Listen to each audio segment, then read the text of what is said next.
এটা হলো কর্নওয়ালের একটা খুব বিখ্যাত খাবার, যার নাম কর্নিশ প্যাস্টি। এটা ঠিক আমাদের দেশে সিঙ্গারার মতন। বাইরেটা শক্ত আর ভেতরে থাকে বিভিন্ন ধরনের স্টাফ, যেমন বিভিন্ন ধরনের ভেজিটেবলস দেওয়া, কখনো চিজ অনিয়ন দেওয়া, কখনো বা ভিতরে চিকেন দেওয়া, বা ভিতরে অন্য নানা রকমের মাংস দেওয়া। সো কনসেপ্টটা হচ্ছে আমাদের দেশের একেবারেই সিঙ্গারার মতন।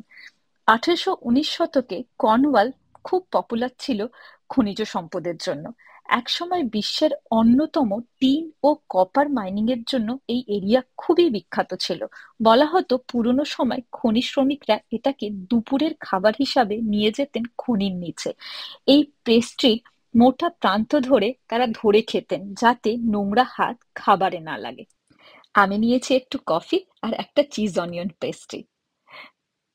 দেখতে কিন্তু ভারী সুন্দর, আবার দেখতে আমার কখনো মনে হয় আমাদের দেশের পিঠের মতন। যাই হোক, তোমরা কর্নওয়ালে আসলে এটা কিন্তু খেতে মিস করো না।